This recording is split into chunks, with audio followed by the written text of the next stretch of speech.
Tama paro, nagawa ko.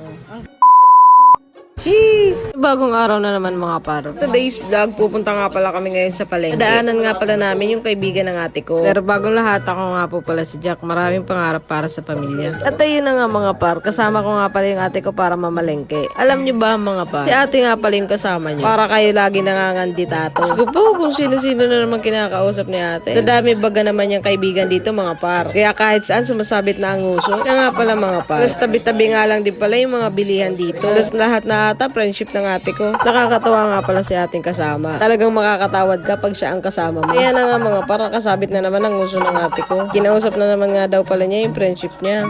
Talaga naman pagkaaga-aga. Parang gusto ko nang ilaban sa kandidato tong ate ko. At ayun na nga mga par, nakabili na nga din pala kami ng mga kailangan namin. May idadagdag na naman pala kami sa paninda namin. Yung ate ko nga pala gagawa nga pala siya ng lumpiang toge. At ako naman ay gagawa ako ng siomay. Lulutuin ko nga pala muna yung chili oil. Kaya hinugasan ko na ang lahat at ready ko na din. Yung ate ko nga din pala busy na din sa paggawa ng toge niya. Ang uunahin ko nga pala muna ay yung chili garlic oil. Kaunti nga lang pala muna yung ginawa ko. Fast forward na nga pala tayo mga par. Babalot na nga din pala namin ang pamangkin ko. Yung tinimplahan kong ginili para gawing siomay. Pork siomay nga pala yan mga par. Yung nahihirapan nga pala kami magbalot dito. Kulang pa din pala kami sa mga gamit. Sabi ko pag nakabenta ako ngayon, bibili ako bukas. At ito na nga mga par yung finished product namin. Hindi nga pala pagkakaparehas yung pagkakabalot namin dyan mga par. Pagkatapos nga pala nito mga par, hinanda ko na din agad yung mga drinks na ititinda ko. At isinalang na nga din pala namin itong siomay. Meron na din nag-order nga pala ng lumpiang toge. I-deliver na nga din pala yan ng pamangkin ko. Yung pamangkin ko nga pala gumawa ng sausawan, si Leonard. May mga bumili na nga din pala mga par. At dumating na nga din pala yung pinsan ko. Si Kuya Bern nga pala ang unang bumili ng siomay with java rice. At bumili na nga din pala siya ng iinumin niya.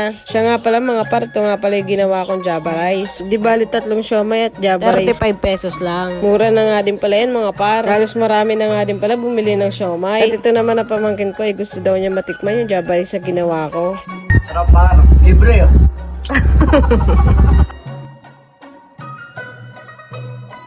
Fast forward na nga pala tayo mga par. Malapit na nga rin pala akong magsara mga par. Pero nagsidatingan pa rin mga kaibigan ng pamangkin ko. Nagsipag-orderan pa nga din pala sila ng siomay with java rice. At sila na nga din pala yung nakaubos nun mga par.